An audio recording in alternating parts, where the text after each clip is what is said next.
Yalla.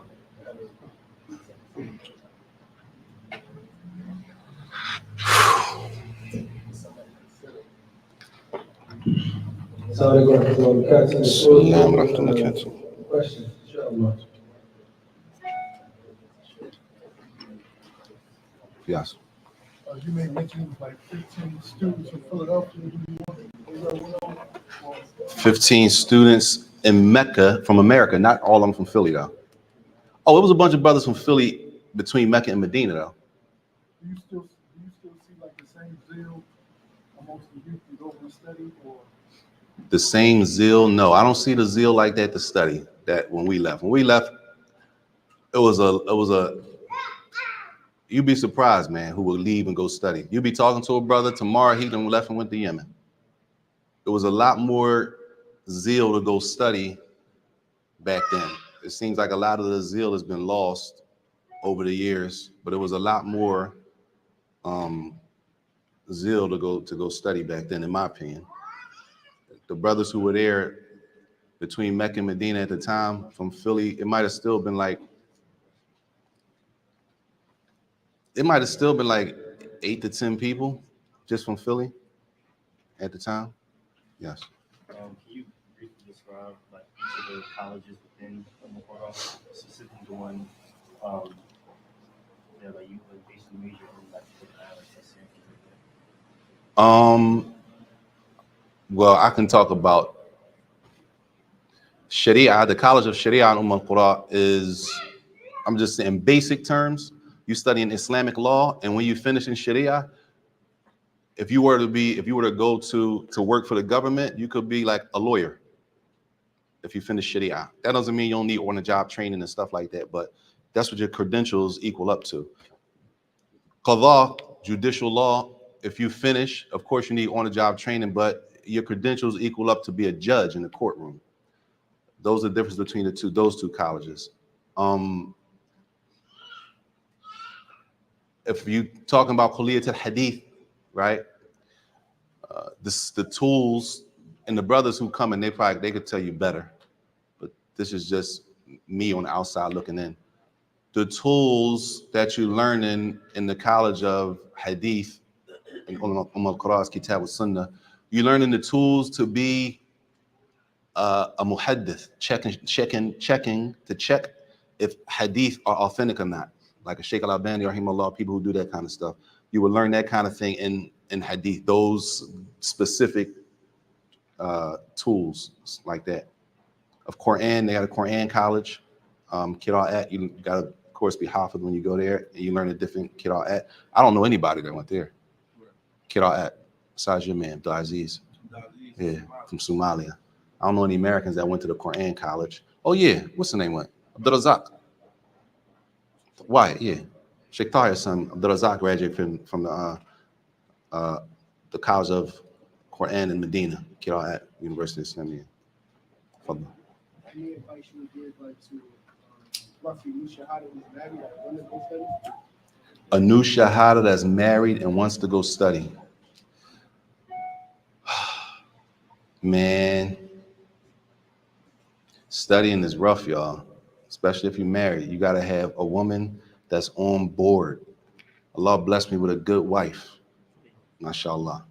Allah bless me with a good wife. Allah raise her, protect her, and reward her. But if you marry, the woman you're married to gotta be on deck for what you're doing. That's going to be a big part of you benefiting from your studies. You know what I'm saying? Even bigger part in you completing your studies. So if you're a new shahada, you married, that's a real conversation, because that can end the marriage. And there's I know brothers who were in Medina, couldn't finish because of family situation. You know what I'm saying? You figure, before I left, it was brothers going to Medina, you there for all year. If you do everything straight through, 6 years, everything straight through. That means you there all year, you come back in the summer for 2.5, 3 months. That means your wife is here all year long with you and with her and y'all kids, living life, fending whatever, you over there studying. She does that for 6 years, bare minimum. You know what I'm saying? That joint can end. It could end a marriage, and it can cause problems in a marriage, and it can affect your studies. You know what I'm saying? So my advice would be have a serious conversation with your wife and pray that Allah softens her heart to be able to deal with a taller ilm, because it's not easy to deal with. What words did you have for your children? You being over there, the van being called, and the land is pretty safe. Mm. What words did you have when coming from that, coming from the Bringing my kids back to this mess. It's a mess, man. Astaghfirullah. Allah protect our kids. I mean, that's why it's important for us to create environments where we don't have to subject our kids to public school and being in environments where it's going to remove their innocence. That's what it does. That environment that we were living in, I had 2 kids when I left. My last 2 kids were born in Mecca. So the environment is a whole different. A whole different environment. When I first came back, right, I had to prep my kids like, yo, we going back to America, man. We going in the beast. We going this the jungle. People do stuff. So when we first got back and people was doing stuff, they didn't understand why would somebody do that. They don't even understand why would you just attack a person? They just shot him? Yeah, they just shot him. Why? Why would you do something like that? They really didn't understand. See, welcome to America, man, like my pop said. This is America, Jack. Anything can happen. And that took us some time to adapt to. So now we got to leave a land that's peaceful. People don't even fight like that. Muslim fight a Muslim? That's crazy. A Muslim draw a gun and really try to hurt a Muslim? That was crazy. We got to go back to this. It was you got to adapt, and you got to be doing a lot of talking, a lot of guiding. You got to have your hand on them, no staring. A lot of that got to be done, because it could be a culture shock. Going there could be a culture shock, and coming back could be a culture shock. So you got to be really involved and on top of them, so that it doesn't affect them in a negative way. You know what I'm saying? Follow. How does a young person prepare themselves to travel abroad? Sometimes when we hear Islam, the way that we practice Islam is mechanical. Yes. Like, we say we follow the Quran or Sunnah. We try to implement this ayat, this hadith. But mentally, emotionally, psychologically, these things have an effect on you. And what would be advice for a person to do with those types of things when they travel abroad? What? I'm sorry. Emotionally. Like certain things we connected to. Like? Living in this society, we connected to food, music, male-female relationships. And yeah. Sometimes it can be a culture shock, just how to deal with people. So what would be your advice with that? How to deal with that splash and just being in a whole different culture and studying like that? That's a good question, man. For some people it's difficult, but I'm gonna be honest with you. Me, I was just happy to be in Mecca, man. I got my kids. I got my kids. I'm good. Whatever happens, we rolling. I was real, but I've met people who were living in Mecca and were Americans, right? They living in Mecca and they miserable. But those people weren't in the circles that we were in. We're in the circle of learning, talab al-ilm. It's a sweetness that comes with learning, right? Even though you broke. It's a sweetness, and it's a I don't even know how to explain it. It's a calmness that you get. It's no worry. You learn the deen of Allah. You don't have no money, but that ain't no big deal. And these people that I'm talking about, these people who they're there to work, they making money. They living in Mecca, making money, but they not learning, and they miserable. So me personally, I don't. That's a real conversation. If you got your family with you and you got kids with you to transfer over, you got to really be involved to explain to them and show them, because you're right. It could be a big culture shock emotionally, leaving people behind that you love and stuff like that. You got to get over that in order to be able to really study. I'm close to my family. I'm close to my mom. I'm a mama's boy, for real, for real. My mom crying when I left and all that kind of stuff. I'm sad to leave her, but I'm leaving. They wonder, what are you doing? I'm leaving. I have to leave. I got to do it. Who like it? from my fan, whoever likes it, alhamdulillah. If they don't, alhamdulillah, I gotta go. So you gotta be able to detach yourself from some things and really kind of, you know what I'm saying, stand down on some things to really get something done. Oh, I'm sorry. The sister sent this question. Let me see. She wrote like with the lightest pen she could find. You and your wife studied, but from the men's perspective, what was your role in raising Muslim children in this city? Please give specific examples and detail. What does it look like daily? What's going on in the home? What's not going on in the home? Thank you. If you're talking about raising kids here, wherever you raise your kids, the best case scenario is the mother and father are married, living in the same home. That's best case scenario. That's the best case scenario. It's some things the wife cannot deal with. The husband needs to deal with it. Their father needs to deal with it. And there's some things that the father may not be good at dealing with, where the wife got to step in and deal with it. This way they're on the same page and the kids is getting the same message. If you're not together with the father, it's very possible, and it happens, that when the kids are with their mother, they get one message Islamically. Then when they go with their father, they get another message Islamically. Now the kids come back, they're confused. And it all depends. How does the mother speak about the father? How does the father speak about the mother when they over their house? All that stuff is going to affect how kids digest, you know what I'm saying, just the household by itself. So I would say that trying to be involved every day, trying to be visible, especially for boys. Sisters, I don't know if you know, for boys, you got to be visible. They need a man that's visible. He can't be non-existent. He's there, but he's not there. Not all the time. You got to be visible because boys have a certain level of fear for male authority. It's natural, unless they just grew up with no male authority. If they grew up with male authority, that's always going to be there. So when the father comes, and women know, when the father comes, his demeanor is a little different now that your dad here. All right, that affects the whole house. You know what I'm saying? So I would say being visible as a mother and a father. You says, what does that look like daily? Trying to be visible as much as possible, trying to be involved as much as possible. What's going on in the home? I mean, I don't know what people be doing, but sit around and chill, like, you know what I'm saying? We family. People don't sit around and talk to each other like in the living room. Like, I don't know. I'm just saying, people don't sit around with your kids and just talk. No. Who's talking to them? If you're not talking to them, who's talking to them? TikTok gonna be talking to them. Phone's gonna be talking to them. I always tell them, take them earbuds out. You killing me with them earbuds. We sitting here chilling. You got 2 earbuds in, not one. How you?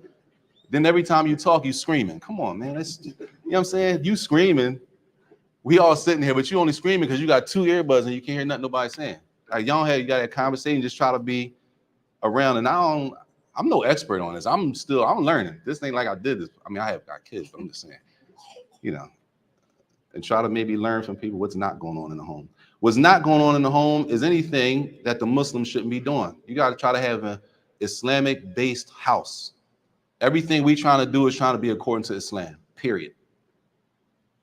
We can't do that. We can't do that. No, why? Be able to explain why. And if we can't do it, we can't do it at all. No, not that we can't do it at all. We can't do it like that. We can do it, but we're Muslim. So when we do it, we're going to do it like this so that we're not doing anything that's not pleasing to Allah, and have them type of conversations. I'm sorry. Somebody else had it. Fadla, I'm sorry. Sister want to know, if you could change 3 things about your experience, what would they be? If I could change 3 things about my experience, what would they be? I would have left certain people alone a lot earlier in the years I was there because they just weren't benefiting and I didn't know. I would have been a lot more serious and dedicated to memorizing the Quran.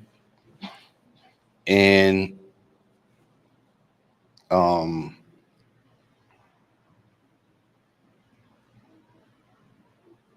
don't know, man. I woulda. I don't even like saying that, but just based on the question, I should have been a lot more serious and dedicated to the Quran. That's all. and I would have left certain brothers alone. Certain brothers, specifically certain brothers that was students, I wouldn't have dealt with them like that. I would, because they was wasting my time and I didn't know it. So I fell behind, not in class, but I fell behind on things I could have been getting accomplished, messing with y'all. And this one is an innovator, and don't take from him. And he doing, you wasting my time with that, John. Years flew by, and we didn't really benefit. I know I missed a lot of stuff messing with that. And that's why I be telling people, like Sheikh Muhammad told us, down, lead them, lead them people and let them go ahead and keep talking. That's what they're gonna do. That's how they do. That's what they do. Leave them. Like they're gonna, whether you involved with it or not, they're gonna be doing that. So why are you gonna involve yourself with it and waste your time? Let them do that amongst themselves, and you go benefit. Because we start meeting other Tulab al-Ilm that were benefiting. You know what I'm saying? You be in a bookstore sometimes, two students come in, they grabbing books. You're like, man, what book is that? Such and such. This is a major book. It's a class? Yeah, such and such teaching it. Who? Sheikh such and such. Who that? They looking at you like, you don't know the Sheikh? No, I never heard of him. They looking at you like, what? Who you? Now that's the question. Well, what class did you be going to? That's what they ask you. What class did you be going to? You start naming the sheikhs they sitting with, right? You think these the biggest sheikhs in the dunya. They like, who's he? You sitting with who? I don't know him. It's like, damn, you don't know him? No. So now you think we so crazy. We thinking they not following Salaf now. Now he must not, he don't shake, he must not be Salafi. When in reality, they getting busy. Memorizing, learning. People, we talking about these bulls wasting time. Wasted a lot of time, man, for real. Allah forgive us. I mean, we wasted time. I know I wasted a lot of time messing with that stuff. And this wasting time is still going on. It's still going on. Further, my bad. Did you have to learn how to study? Did you already know how to study when you got there? No, I had to learn how to study. No, I had, alhamdulillah, man. Ali and Jamil was there before me.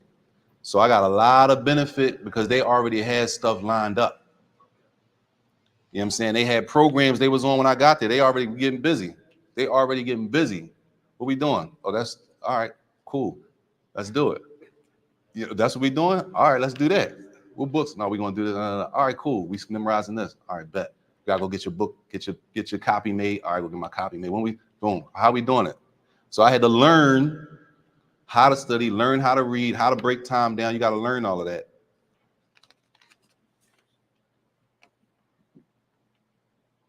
It says, thank you, but I mean, how are you teaching your kids Islam and helping them love Islam? Me personally, conversation and practice. How you teach your kids Islam? Conversate, practice. We can do books too. A book is fine, but kids got to see you doing it. All that talk doesn't mean nothing if you're not praying. All that talk about being nice to people doesn't mean anything if you're not nice to people. If you're not doing what you're talking, it's the same as any other thing. Deen is no different. We parents, you got to be practicing. If we say all that stuff, then we jump in the car and throw on Lil Durk or whoever else, the hottest rapper. I don't know if he played out now, but whoever is the hottest, we all jump in the car as Muslims and we throw on that music. Like that ain't no, what type of example is that? You see what I'm saying? Practice. Okay, I don't know that much. Put your kids in class where they can learn. Yeah, but he got football on this time. Well, scratch football out. You want a football player or you want to practice a Muslim in 10 years? You might not get both.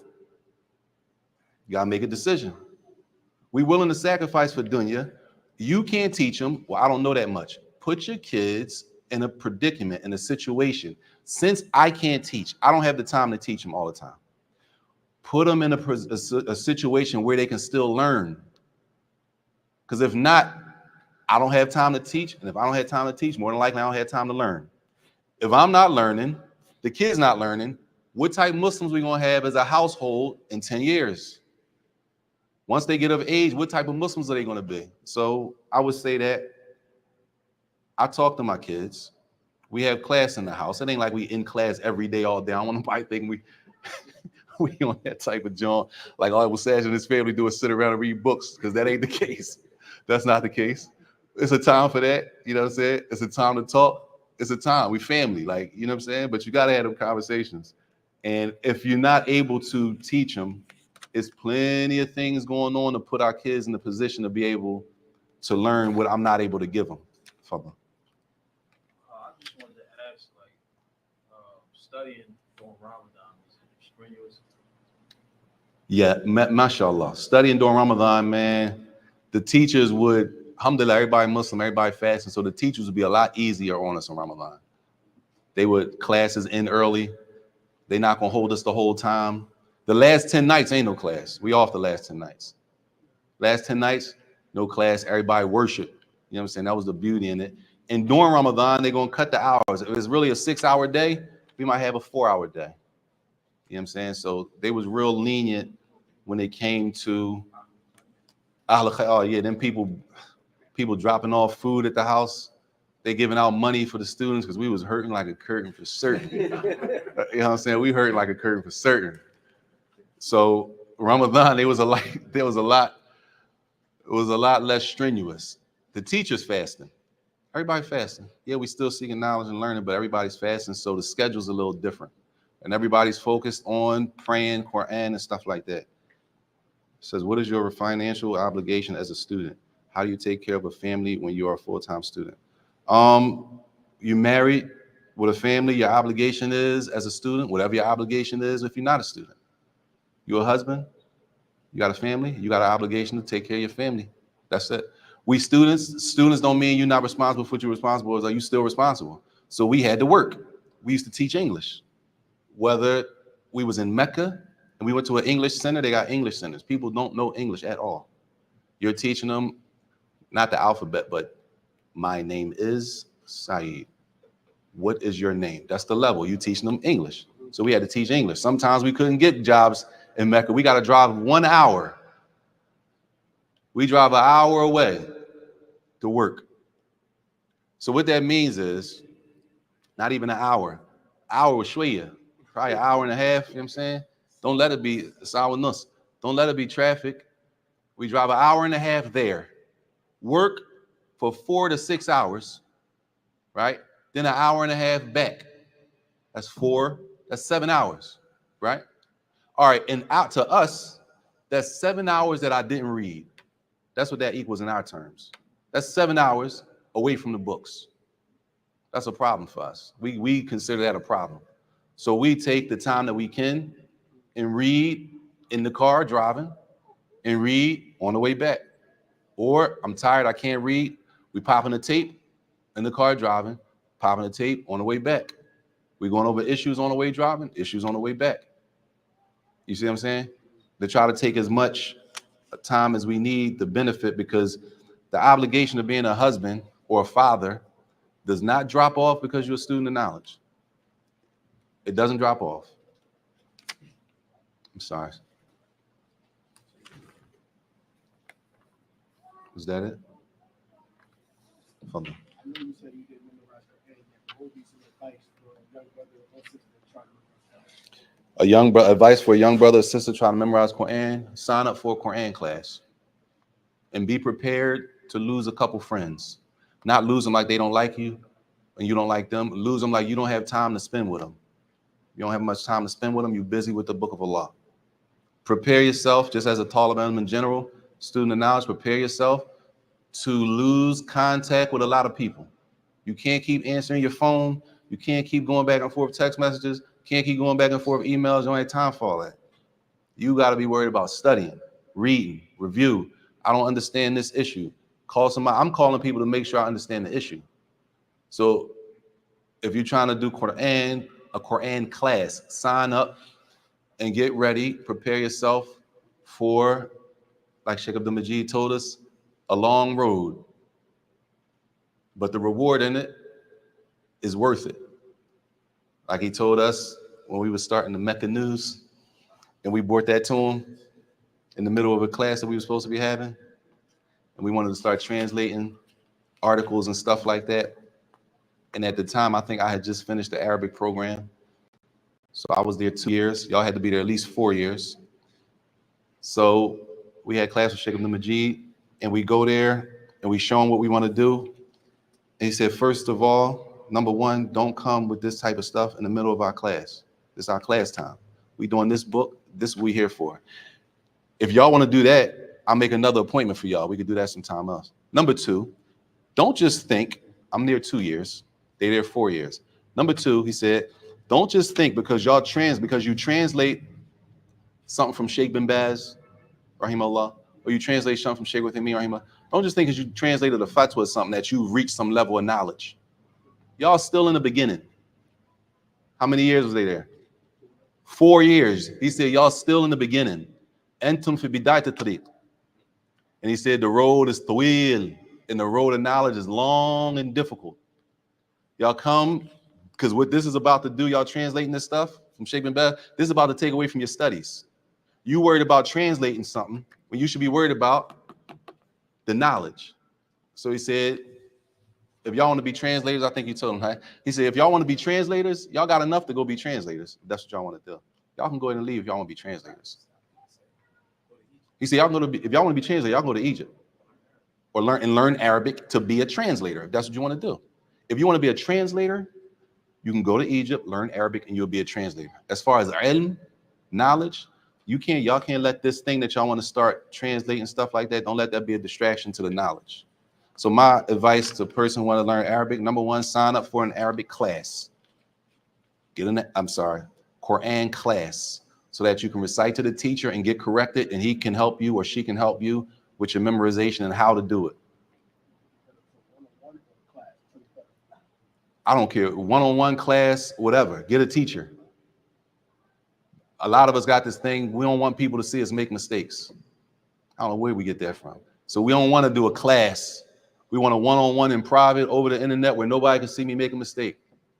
It's a benefit in being in class, y'all. Everybody, it's always people better than you, and there's always people that's not as strong as you. It's a benefit in being in class. Yes, Sheikh. So can we start a Quran class down here? Inshallah, we trying to get a Quran class started down here, yes, because we need it. Hopefully, because the sisters already got a class. They joints be filled up. We need online. If the teacher willing to do it online. You know the biggest problem we find for the men? Dedicated teachers. Dedicated teachers, not a one-day job. A teacher that's going to be consistently, the class is consistent. Quran is a program, y'all. It's not like a one-time thing. If you want to memorize Quran, this is going to take some time.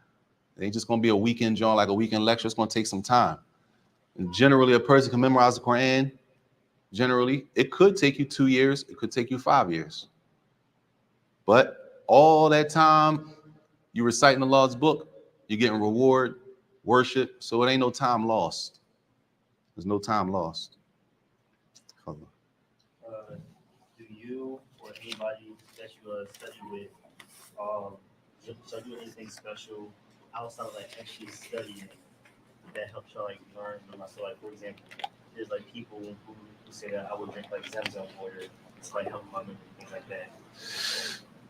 Outside of studying, yeah, but Zamzam, it might sound crazy, but Zamzam was regular to us. That's all we used to drink was Zamzam water. So we always drinking Zamzam water, making dua anyway. Anything special? I mean, yeah, like say for example, this was a joke. For example, when test time come, right? A lot of the students before the finals and stuff, they would go make Umrah. So you go down to make Umrah, test next week, you go down to make Umrah. It's a bunch of Tulab down there making Umrah, or a bunch of people come back on Monday with bald heads, everybody down there making Umrah before finals, making dua for Tawfiq to pass the test and do well in the tests and exams and stuff like that. Besides making Umrah, I think it was probably making Umrah and Zamzam all the time, outside of just you putting your best force for it to study. Qiyam al-Layl, getting up at night. The things that everybody knows. It wasn't something that, besides making Umrah and drinking Zamzam, because the Zamzam is available there, besides that, other things any of us could do. Fasting, extra prayers, you know what I'm saying? Stuff like that.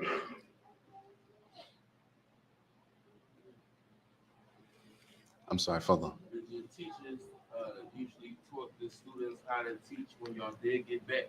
Like this the program that you should take, this the faith that you should take, or y'all come up with your own curriculum?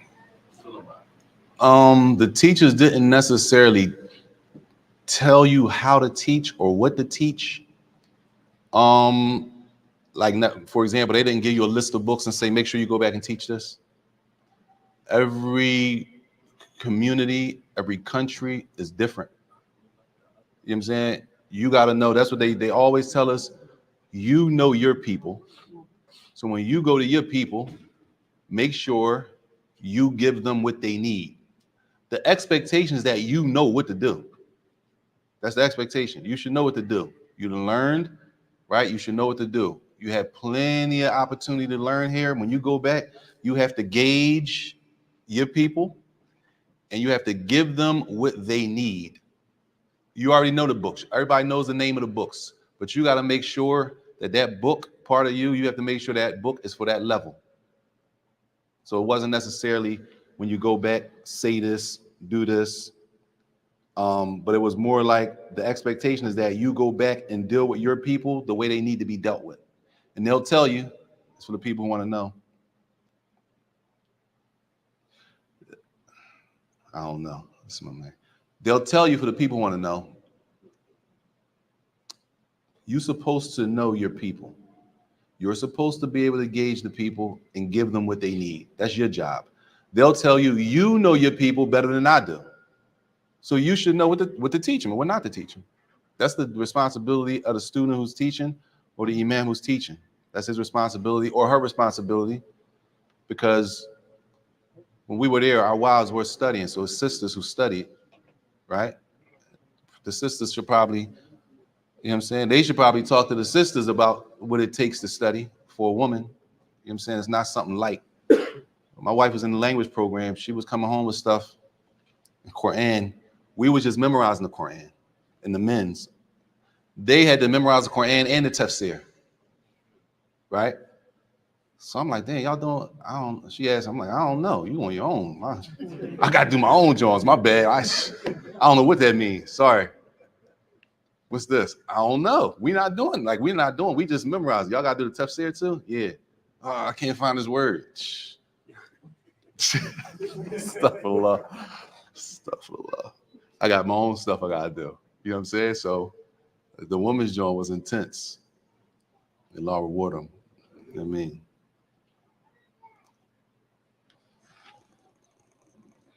Tell you. Anything else? If not, any other questions? I don't know if the sisters got any other questions. If not,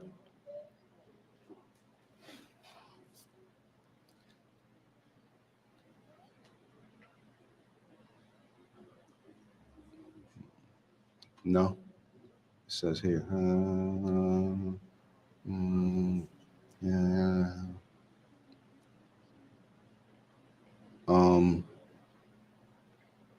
Tell you. If there's no more questions, we can stop there. I would just say anybody that's interested in studying, especially we need some of our children, if we're going to be a balanced people, a balanced community. This is the thing, y'all. As generations go on, who's the next from the generation under us that's going to take over when we die? If we're not preparing to put our children in position, if all of our kids, y'all, if we have the idea that all of our children are going to be athletes, right?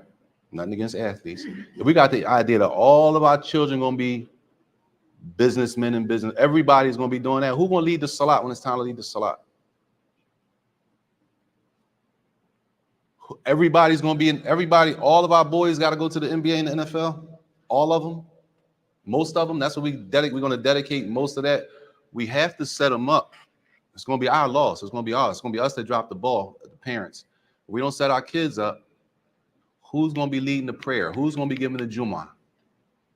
And that's why the hadith of the Prophet ﷺ, that the knowledge will be taken away in the end of time with the death of the scholars. Scholars die off and all the knowledge goes. And if the scholars die, then guess who else fades out? The tulab al-ilm, the students of the scholars. So what happens is the Prophet ﷺ said, nobody's left except for the ignorant people. So they start teaching. So they start answering questions and they're answering wrong and they're giving people the wrong answers. Chaos. But we don't start setting up with our children, the younger ones who have more energy than we have, is for the parents to show how important this stuff is, how important it is, Dean. We shouldn't be behind the 8 ball. Our elders that's 60 and 70, maybe they might have that excuse. You know what I'm saying? At our point, with all these books translated, all this opportunity to learn, all this Arabic and Quran classes flow, all this opportunity to learn, if the parents not taking advantage, it's going to be our fault. If the next generation, if the ball is dropped when it comes to Deen and our kids holding on to Islam in America, it's going to be, you can't blame kids for that. We're going to have to blame ourselves. We done now? Nah. Khalas? We done? We can stop there, inshallah. وصلى الله وسلم وبارك على نبينا محمد وعلى آله وصحبه وسلم.